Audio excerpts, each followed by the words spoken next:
agricultura paranaense não se sustenta em máquinas, estruturas ou números. Ela se sustenta em gente, em histórias que atravessaram gerações, em decisões que começaram na granja e chegaram ao mundo, em tecnologia que nasceu com o apoio e virou parceria do dia a dia. Hoje, neste capítulo, quem conduz a jornada são as pessoas e as escolhas que moldaram o presente e também o amanhã. Olha, quando eu estou na cidade, eu sempre venho para a granja. É uma questão que o pessoal comenta que o olho do dono faz os animais, né? E eu acho isso é uma verdade. A gente nós temos, entre as duas granjas, tem 30 funcionários, mas eu tenho os gerentes das granjas que a gente não precisaria estar todo dia, mas assim, é aquela questão, é amor pelo que está fazendo. Uhum. Você dá, a gente vive dia a dia, a gente sente a questão, morreu um leitão, por que morreu esmagado, por que deixaram esmagar. Então, eu acho que isso faz com que as pessoas que trabalham aí também tenham um pouquinho mais de amor pelo que elas estão fazendo. Porque se virar uma questão como a suinicultura, bom, todo animal vivo, se as pessoas que trabalham com animal vivo não tiver um pouquinho de dedicação, um pouquinho de amor pelo que estão fazendo, eles nunca vão ter, as granjas nunca vão ter o resultado que tinham que ter. Então, eu acho que o sucesso tem que ter uma pitada de amor. Tem que ter essa dedicação. Tem tantas outras coisas que a vida não está no meio. A suinicultura é vida. Uhum. Então, a vida estando no meio, tem que ter pessoas que se doem para fazer aquilo. E a gente estando ali no dia a dia, a gente consegue transmitir para os funcionários, para os nossos colaboradores, que fazer as coisas que estão fazendo é uma questão assim de gostar e fazer com que o animal se sinta, na verdade, protegido, né? Uhum. Porque dentro das granjas, antigamente a gente via grito, hoje a gente conseguiu fazer com que as pessoas que estão trabalhando, os nossos colaboradores, é difícil ouvir eles falar, eles falam baixo, o trato com os animais, você nunca vê eles dar um coice mais, ou puxar um leitãozinho, principalmente esse leitão pequenininho.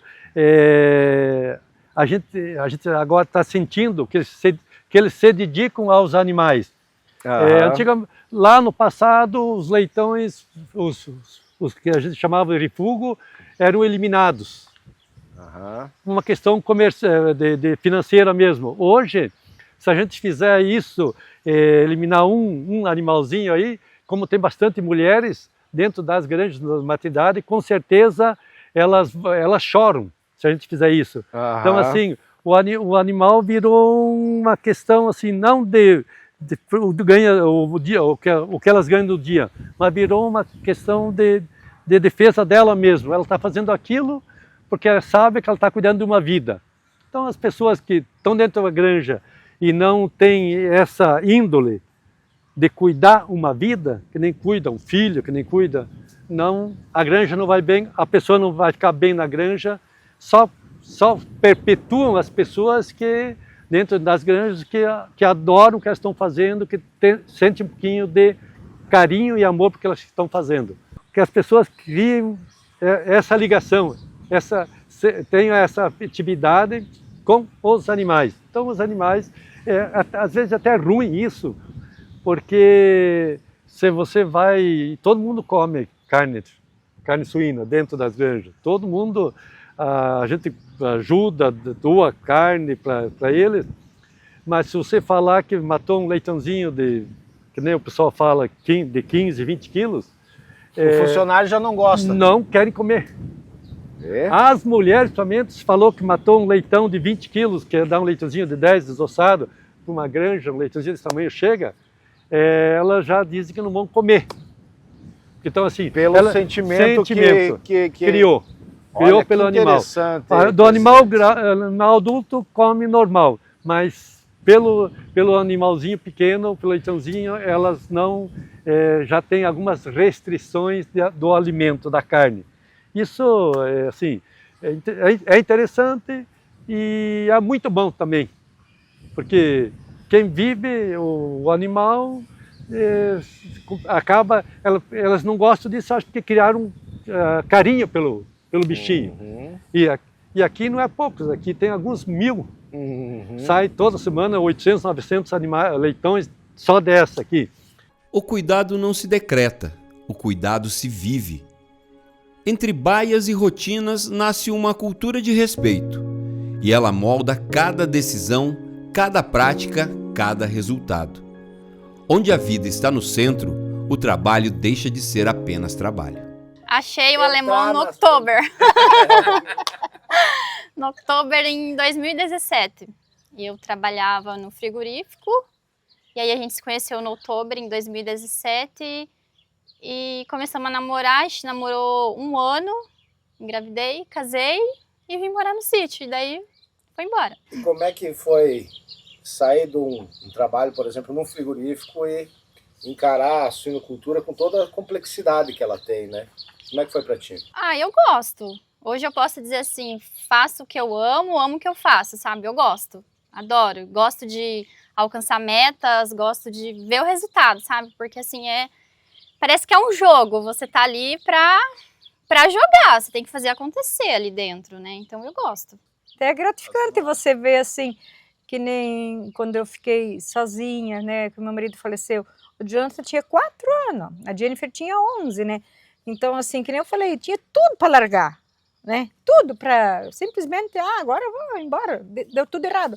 Mas eu pensava assim, não, eles precisam comer, eles precisam ter uma profissão, eles precisam seguir em frente. E mais tarde eles que escolhem se não é isso que eles querem. Tanto é que a Jennifer é formada em engenheira agrônoma, né? Então, mas agora eles trabalham no que é deles. Então assim, eu vejo que a Luciane também, nem sei se ela conhecia direito o porco. Não. De vir para cá, e hoje ela toma frente de tudo, né? Isso é muito gratificante, você ver que aqui eles conseguem se manter e vendo os netos crescendo ali, e brincando, porque a qualidade de vida é outra no sítio do que na cidade, né? Não sei se eles um dia vão conseguir manter as crianças no sítio. É só o tempo dirá. A suinocultura é também um lugar de pertencimento. O campo acolhe, forma, sustenta e vira caminho para quem decide construir ali a própria história. Nasce uma cadeia que é tão técnica quanto afetiva. Então, assim, a gente tem alguns funcionários que já trabalham vários anos conosco, tem pessoal que é mais recente, a gente sempre busca fazer uma seleção para selecionar pessoas que têm um perfil de trabalhar conosco, que estão engajados, com objetivos próprios, que têm uma filosofia de crescer na vida também, isso é um fator importante, e eles vêm para somar na equipe. Essas situações todas, parte de contratação, RH, eu faço questão de sempre eu fazer as entrevistas, porque eu quero escolher quem vai entrar para o meu time, vai jogar comigo, eu acho que esse fator é importante. E paralelo a isso, também sou mãe de 3 crianças, então tenho 3 pequenininhos, acaba demandando bastante tempo com eles também. Escolher gente é escolher futuro. Cada colaborador que entra define o ritmo, a cultura, a identidade da produção. Então, nós buscamos sempre estar sendo eficiente também na questão ambiental. Então, hoje a gente se utiliza de tecnologias, que é a parte da geração de energia com placas solares, e aliado a isso também nós fizemos a instalação do biodigestor. Hoje nós temos um triturador de carcaças também na propriedade, que acaba agregando também a questão econômica. Então, nós somos autossuficientes na produção de energia hoje, inclusive temos energia excedente, né, para poder nos atender. Então, isso acaba sendo também um fator que economicamente é viável, né? Atualmente a FAP de ração ela produz em torno de 14 tipos de ração. Então, cada fase a gente tem um modelo específico, né, para estar produzindo. Por exemplo, na parte de lactação, inclusive, a gente utiliza duas formulações. Então, a gente busca sempre atender a melhor expectativa do animal, a necessidade do animal aliado ao que a gente vai produzir. A parte de creche hoje também, A gente faz vários tipos de rações e de acordo com as fases para ter a máxima eficiência econômica, buscando sempre. Praticamente hoje toda a nossa ração ela é distribuída por linha de transporte, então nós temos esse diferencial que agrega muito em questão de fábrica, diminui muito a questão de mão de obra e é eficiente. Então agora nós estamos projetando uma obra nova também, é toda baseada numa distribuição a partir de um núcleo só de toda a ração. Então você não precisa colocar a ração no caminhão, não precisa movimentar ninguém. E o quanto que economicamente isso gera de economia é bem significativo no final do ano, se você for colocar na ponta do lápis, né? Você ter um caminhão rodando, você ter o gasto com combustível. Então, por essas peculiaridades, que o nosso modelo de produção ele acaba ainda tendo, de certa parte, alguns pontos positivos no sentido de que, economicamente, a gente não tem esses gastos. Para fazer o controle da anemia e coccidiose na sua granja, essa solução tem um nome: Forceres. Forceres é o único produto injetável em dose única que reúne duas substâncias fundamentais para a saúde e bem-estar animal, atuando no controle da anemia e coccidiose, reduzindo o manejo e aumentando a proteção. Tudo isso do jeito mais prático e eficiente. Conte com a segurança de quem é reconhecido em todo o mundo. Quando a tecnologia e equipe trabalham juntas, surgem sistemas que aliviam o esforço humano e ampliam o cuidado com o animal e com o bolso do produtor. 14 tipos de ração que a gente faz, né? Fora as medicadas, 14 Sim. tipos. Então é bastante ração que você tem que estar organizando, né? Então, às vezes, como a nossa fábrica ainda a estrutura não é tão moderna, a gente tem um pouco da ração ensacada aqui e ali. A maioria a gente tenta priorizar por ração via motor, né? Vamos dizer assim, o que eu falo para a gente, o segredo é industrializar, cara. É um segredo. O negócio é onde é que você poder botar motor, você coloca, cara. Bota, para não ter dor de cabeça. Não ter dor de cabeça. E eu vamos dizer assim, eu terminei meu terceirão, né? Não fiz mais nenhum outro estudo. Mas eu sou, vamos dizer assim, tipo um autodidata, né? Eu aprendo muito fácil as coisas. Então, parte elétrica eu aprendi sozinho praticamente, eu nunca fiz curso, nada. O instalo, parte elétrica dessa fábrica aqui, da Grange e da outra fábrica, tudo eu que faço. Então, estragou um motor, instalação de motor é eu que faço. Aqui, semana passada, a gente começou a comprar óleo a granel, eu que fiz a instalação da bomba, a parte elétrica, tudo. Então, toda essa parte a gente sempre tenta mesmo fazer, né? Sim. O campo também é feito de autodidatas. Gente que aprende na prática, que adapta, que resolve. E que transforma estruturas simples em eficiência real. Cada granja tem um desafio, né? Eu já rodei muita granja, olhar manejos e dentro de cada granja impacta a construção. Às vezes um manejo num barracão funciona, no outro porque tem piso, porque tem piso plástico ou tem ferro, muda muita coisa. Então por isso que às vezes alguém fala, esse manejo funciona na minha granja, mas do outro fala, não, eu fiz lá, não funciona. Varia muito pela instalação, né? Então a gente hoje tá tentando meio padronizar, né? Porque senão você tem um barracão que tem que fazer assim, um tem que fazer assado, a gente tenta escalonar para ser mais fácil, todo mundo saber o jeito que tem que ser feito, senão começa a ficar uma coisa muito rateada, né? Você pega um tem que fazer desse jeito, um tem que fazer ao contrário, né? E acaba perdendo muito tempo até você engajar todo mundo saber fazer isso, né? Na terminação, como a gente tem as baias, às vezes coloca 60 animais por baia, no dia do alojamento o que a gente faz? Liga as lâminas de água e na parte de cima, onde que é o lugar que a gente quer que eles comem, a gente joga ração. Para ele começar a entender que ali ele come e lá embaixo ele defeca, entendeu? E ele é fato, ele aprende muito rápido, em 2, 3 dias ele aprendeu isso. E se você não faz isso, ele vira loucura, ele caga em qualquer lugar. Manejo é leitura. É entender que cada estrutura responde de um jeito. Cada lote tem seu ritmo. Cada ambiente pede um cuidado próprio. Como nós não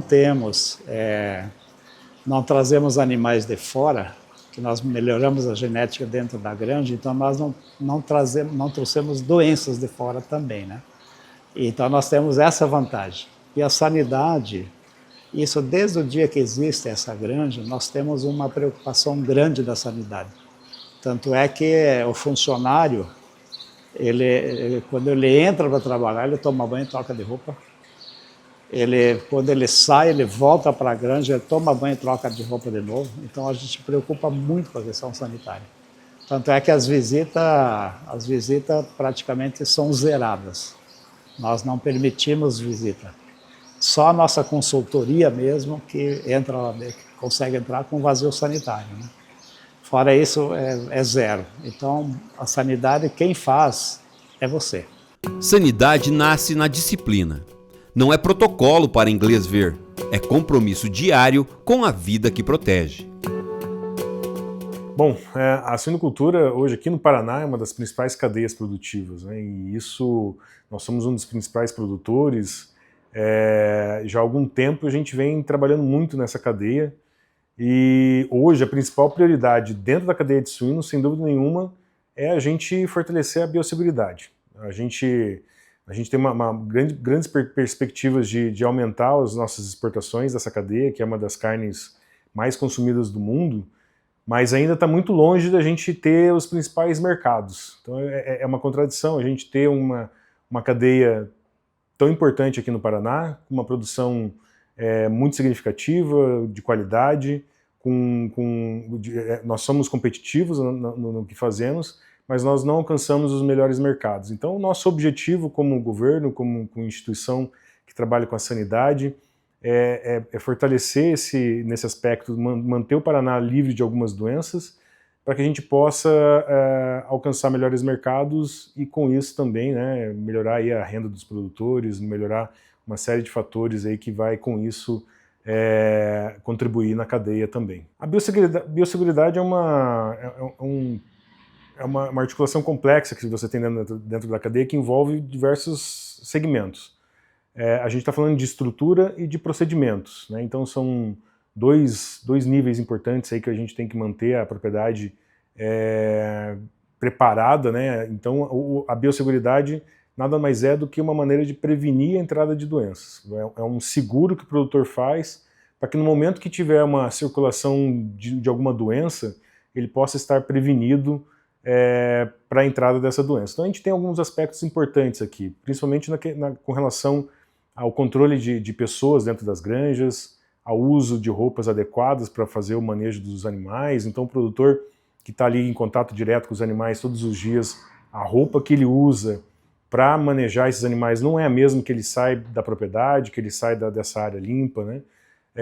O controle do acesso de outras pessoas dentro das propriedades também tem que ser muito bem controlado, evitar que entre pessoas de outros locais dentro das propriedades, dentro dos galpões principalmente. O uso de telas, cercas, o controle físico e químico ali, também a desinfecção dos veículos, a entrada dos alimentos, a saída até dos caminhões, entrada e saída de caminhões, tanto para carregar os animais como para os outros insumos, tem que ser muito bem observado isso aí para que realmente não entre alguma doença dentro da propriedade. A gente vê até como exemplo outras doenças de outras cadeias que a biosseguridade ela funciona muito bem quando bem aplicada. E a gente aqui ainda na cadeia de suínos é algo relativamente novo, né? Então, fazer um paralelo aqui à cadeia de aves, né, que já há muitos anos vem se preparando nesse sentido, e hoje, com a influenza aviária circulando no Brasil, na América do Sul e no mundo, é a biosseguridade que mantém o país ainda sem a ocorrência da doença de maneira que a gente perca o controle, né? Então a biosseguridade é o caminho. Na suinocultura é a mesma coisa. A gente está investindo hoje em biosseguridade para que amanhã, quando houver uma doença também circulando aqui no Paraná, aqui no Sul, a gente possa ter essa proteção, essa barreira física aí, né, dentro das propriedades. A gente tem dois viés importantes, que é a vigilância ativa e passiva. A vigilância ativa é aquilo que a gente vai atrás, né? A gente, como órgão de defesa, preocupado com a saúde animal, a gente não espera que o produtor comunique qualquer suspeita de doença, a gente vai, sorteia algumas propriedades e faz a colheita desse material compulsoriamente, né? Envia para o laboratório e comprova com isso de que não há circulação da doença. Então essa vigilância ativa é feita todos os anos, envolve aí tanto a cadeia de produção comercial como de subsistência, a parte de reprodução, inspeções clínicas também são feitas. Mas o principal elo desse processo de vigilância está nessa notificação passiva, essa vigilância passiva, que nada mais é do que a notificação dos produtores de qualquer caso suspeito. Então, esse é um ponto, acho que, importante quando a gente está tratando de sanidade dentro das propriedades. Quanto mais cedo a gente, como a ADAPAR, né, órgãos oficiais, chegarem na propriedade, reconhecer uma doença, colher material e investigar e realmente concluir que se trata de uma doença, quanto mais cedo for esse processo, maiores são as chances da gente evitar que a doença se dissemine para outras propriedades. A gente reduz o impacto da doença. Então essa notificação, essa comunicação do produtor para a ADAPAR, esse canal tem que ser muito franco, aberto e constante, né? O produtor tem que ter essa confiança com a ADAPAR, assim como nós temos com eles também, de que vão notificar qualquer caso suspeito, para que a gente possa realmente resolver qualquer caso o mais cedo possível, né? Isso evita algumas consequências aí, alguns prejuízos ainda maiores quando você chega muito tarde na doença. A doença acaba se espalhando e para você resolver, às vezes, vários casos é muito mais difícil do que resolver um ou outro caso que possa vir a acontecer. A própria criação da ADAPAR, lá em 2011, que a gente começou em 2012, já vinha pensando muito nisso, da gente alcançar os melhores status sanitários para a gente poder realmente exportar os nossos produtos, né? Então, desde a criação da ADAPAR, a contratação de profissionais, médicos veterinários, auxiliares, toda essa estruturação que foi feita no Serviço de Defesa aqui do Paraná ao longo desses anos, realmente é algo que condicionou e que deu a oportunidade do Paraná alcançar os melhores status sanitários. Entre eles, nós somos hoje livres de febre aftosa sem vacinação, com o reconhecimento da Organização Mundial de Saúde Animal desde 2021. A gente suspendeu a vacinação aqui no Paraná em 2019 e recebemos o título em 2021. E nós também recebemos o certificado de área livre de peste suína clássica lá em 2016 e tivemos novamente um reconhecimento em 2021 como uma zona independente. Então são os melhores status possíveis dentro da suinocultura, mas ainda não é o suficiente para a gente poder exportar para os melhores mercados, né? E a gente precisa ainda resolver algumas outras questões para poder alcançar os melhores mercados no mundo. Mas isso é um processo, né, que a gente está nesse processo agora. Um dos problemas que a gente ainda vem enfrentando está relacionado à biosseguridade das propriedades, que a gente precisa melhorar. A identificação dos bovinos, né, essa rastreabilidade também é um dos pontos muito, muito cobrado pelos mercados que vêm visitar o Paraná aqui, apesar de não ter relação na produção de suínos, mas a febre aftosa ainda é um termômetro para a gente poder exportar os nossos produtos e a rastreabilidade está diretamente vinculada a essa questão.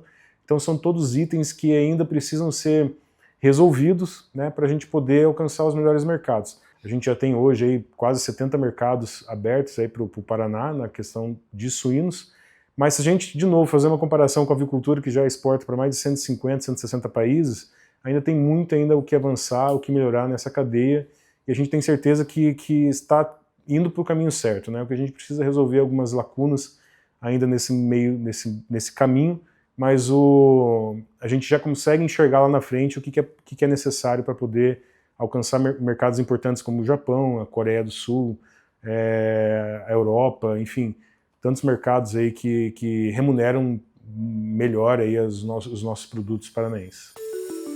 O mundo olha o Paraná com respeito, mas também com exigência. É a sanidade que abre portas, ou as fecha. Cada detalhe importa. Ô Diego, nós estamos aqui então numa unidade de produção da Schweller Agro. Acabamos de passar pelo arco de desinfecção. Você estava me falando que um dos pilares da suinocultura é a biosseguridade, né? Sem dúvida. Acho que a sanidade brasileira acho que é um patrimônio do Brasil. A gente não tem as piores doenças de suíno do mundo não estão aqui, como peste suína africana, que tivemos um episódio, né, num curto prazo aí, em 2020 na China, dizimando 50% do plantel chinês, né? Então, acho que sem dúvida nenhuma, a sanidade é o principal diferencial da suinocultura brasileira. E a gente prima muito pela biossegurança, né? Então, estamos em uma granja, uma unidade de produção de leitões, uma unidade comercial, né? Então, mas onde a gente tem arco de desinfecção, caminhões dedicados chegando a ela, então a gente prima muito. Temos um programa de qualidade, né, muito focado na questão da biossegurança. Caminhão que passa em outra granja não chega aqui? Não chega aqui. Aqui tem caminhão dedicado, tanto para o transporte de rações que chegam aqui, quanto ao transporte de leitões. Então são caminhões dedicados para essa unidade. Então temos somente 2 unidades de produção de leitão, mas temos todo um protocolo diferenciado de acesso a essas 2 unidades. Proteger a granja é proteger todo o sistema. Quando o risco não entra, a cadeia inteira permanece de pé.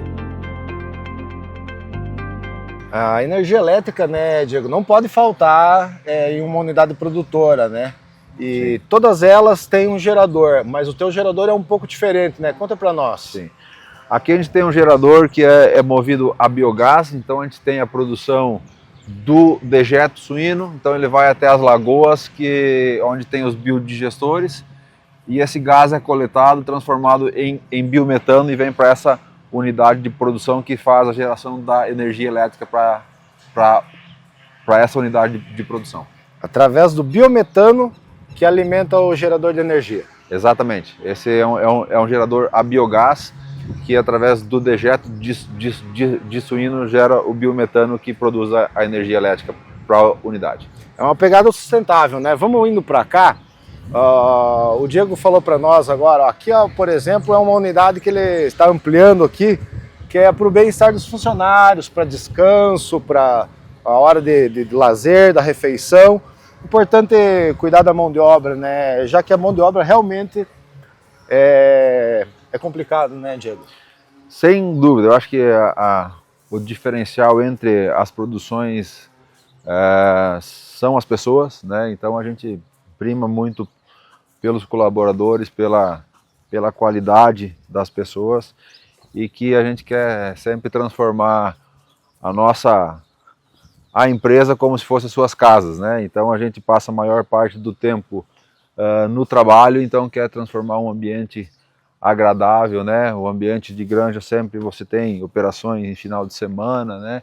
Então é uma operação onde a gente tenta fazer um ambiente cada vez mais agradável para as pessoas, para que elas se sintam bem no meio delas.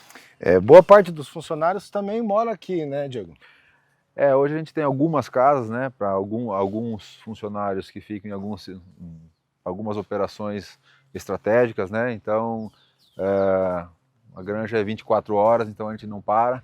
Então tem algumas pessoas que moram aqui e outras pessoas vêm da cidade para o trabalho aqui. São quantas pessoas hoje que trabalham aqui diretamente só nessa granja? Aqui são quantas mil matrizes? Nessa unidade são 10 mil matrizes em produção e hoje são 60 pessoas, 60 colaboradores que trabalham nesta unidade. Sim, aqui fica o nosso escritório administrativo desta unidade, onde a gente controla toda a operação que acontece aqui nessa granja. O que eles controlam aqui? Número de leitões, a produtividade, qual que é o trabalho da gestão aqui dentro da granja? Todo o controle dos índices zootécnicos é feito aqui, né? E toda a base de solicitações tanto de rações como de outros materiais que são utilizados nesta unidade. Além do controle, né, dos próprios colaboradores e toda a operação da unidade. Olha, o interessante é que aqui nós estamos a 1.200 metros de altura. Então nós estamos praticamente no final de outubro e está frio. É um vento bem gelado aqui, é assim sempre, Diego. Como que é e como que essa região ajuda na produção de vocês? Essa unidade está a 1.200 metros de altitude, então assim, a gente tem uma característica da altitude, são noites muito, muito geladas, né? Então a gente está aqui final de outubro passando frio, né? Então, realmente a temperatura ajuda muito, né? Então são animais adultos, né? Onde a gente tem nessa unidade, apesar do tamanho dela, a gente não tem climatização para as matrizes, e a gente encontra, né, os barracões fechados nesse momento, né, então a gente tem um clima muito favorável e para o controle de temperatura e para melhor ambiência dessas matrizes, buscando sempre uma melhor produtividade, claro. Isso aí ajuda também no custo com a energia elétrica. Sem dúvida, sem dúvida. A gente consegue ter um custo mais baixo, né? E é onde a gente consegue, onde está o nosso empenho, né? Porque trabalhamos com commodity e buscamos muito, somos muito criteriosos e tal na gestão de custo. Então a gente busca muito isso. Então o local, a escolha do local para se fazer uma unidade é fundamental para se ter uma boa gestão de custos e de produtividade. Para a AgroSéries PIC, o futuro já chegou. Entregamos máximo valor genético, serviços técnicos exclusivos e a confiança de uma estrutura única, criada para liderar a suinocultura do futuro. A Gênesis é um dos mais modernos e avançados complexos genéticos do mundo. Gap Zero, conexão direta e integração total de pesquisa com a rede mundial da PIC. Reprodutores com mérito genético internacional. É a maior rede de genética líquida da América Latina. 11 UDGs produzindo 8,5 milhões de doses inseminantes por ano. É a máxima potência genética da AgroSéries PIC. Tecnologia não é apenas máquina, é visão. É transformar limitação em vantagem, ambiente em aliado, rotina em gestão. Então, ô Vinícius, aqui é tudo automatizado, tem na palma da mão, câmeras por tudo, sistemas que mostram a alimentação em tempo real. Como é que funciona isso? Isso, exatamente. Esse aqui é o setor de gestação coletiva, né? Onde eu comentei contigo ali que elas se alimentam automático aqui, ó.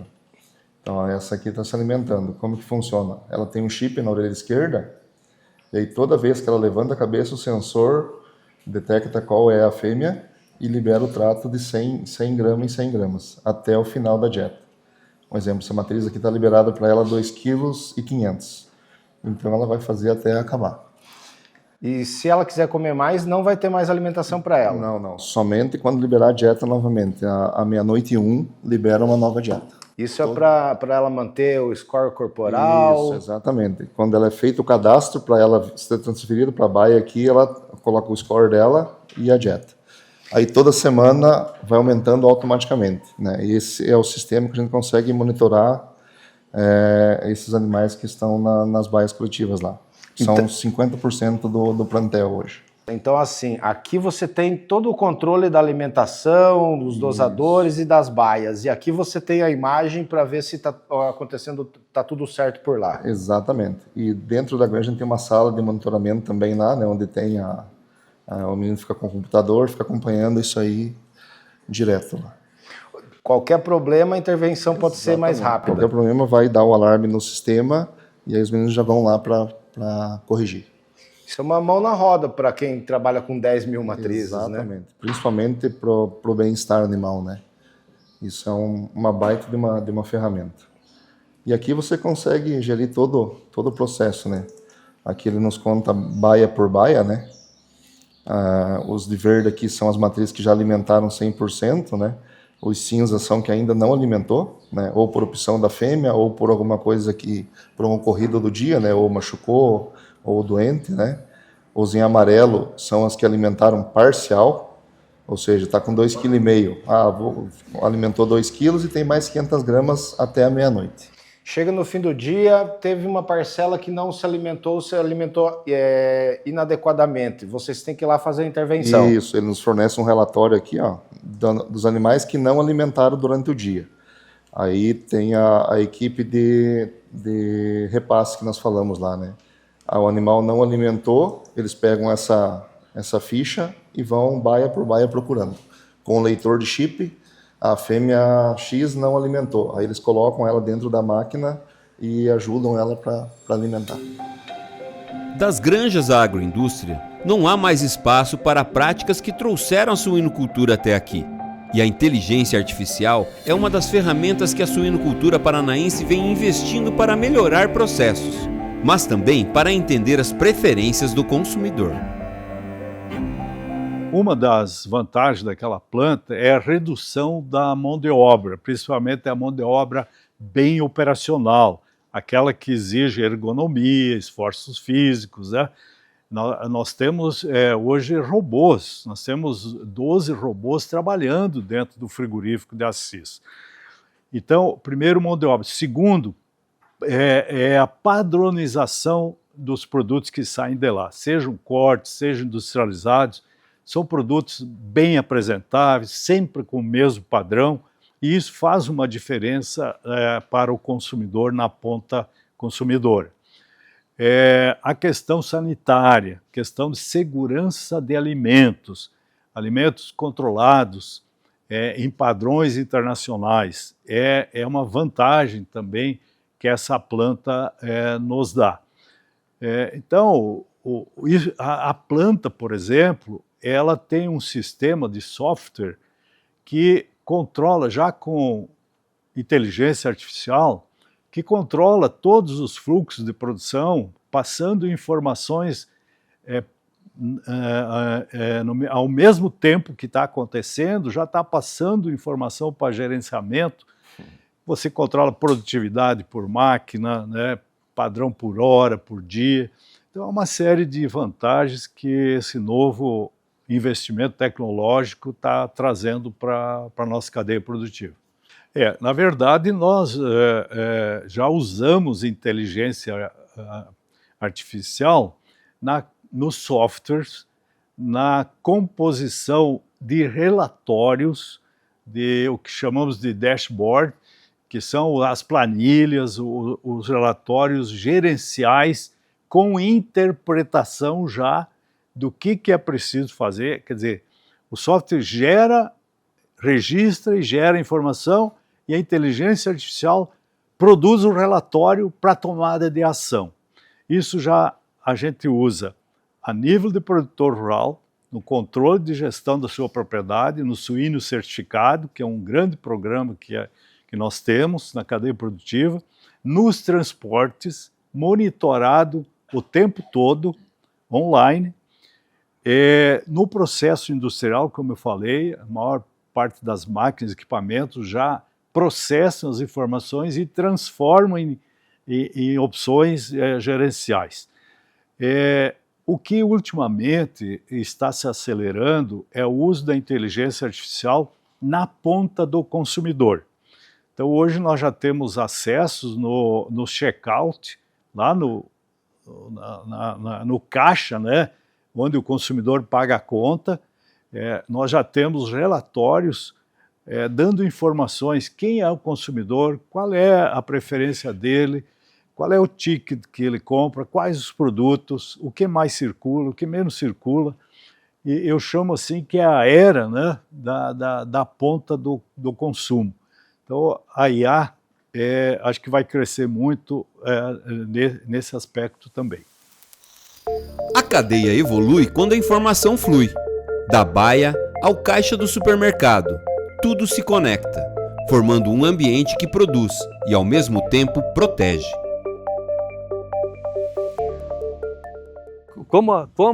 Nós temos essa visão de que nós vamos aumentar a nossa produção, nós temos uma preocupação, vai ser sempre a questão sanitária. Nós temos a questão sanitária no primeiro passo, nós temos a questão ambiental, que também temos que começar a se preocupar. Nós vamos começar a produzir, e não só suínos, todo o sistema começa a produzir, e quer queira, quer não queira, a questão sanitária, a questão ambiental é do produtor. É a responsabilidade do produtor, e ele já tem no sangue. As pessoas, às vezes, quem não conhece, diz que o produtor rural, vamos colocar todos os produtores do agronegócio, são assassinos do meio ambiente. Não. Hoje, toda propriedade tem 20% a 30% de conservação de áreas. Quem que tem isso aí? Ninguém tem. Hoje, todo mundo se preocupa em proteger fontes. A maior parte das granjas se preocupa em pegar água de nascente, não pegar água de poço artesiano, porque a água de nascente ela vai para o rio, a artesiano fica lá estocada.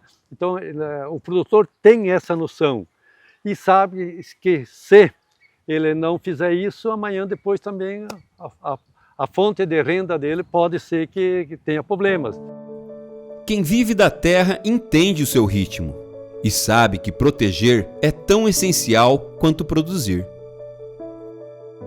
Então, a gente colocou as placas solares para viabilizar a questão do consumo da energia na produção de energia. A gente utiliza a inseminação artificial, que já é uma prática muito bem utilizada. A gente tem todas as normas do bem-estar animal, segue todas as normas de bem-estar animal, as matrizes ficam em celas individuais após a desmama durante 21 a 28 dias até ser confirmada a prenhez. Depois as matrizes vão para celas coletivas que ficam entre 15 a 20 matrizes com os mini box para que sejam para quando são alimentadas para cada uma que tenha a condição de ser arraçoada devidamente. Na United Animal Health, alimentamos os animais que alimentam o mundo. Somos uma empresa global de ciências biológicas agrícolas, com sede nos Estados Unidos, Alterar para fornecendo produtos para produtores de aves, suínos e bovinos. Nossos clientes estão no centro de tudo o que fazemos. Nós controlamos todas as etapas do nosso processo, desde a pesquisa até a fermentação, passando pela moagem e logística. Nossos produtos nascem de pesquisas e ciência exaustivas e são testados em nossas próprias granjas de pesquisa.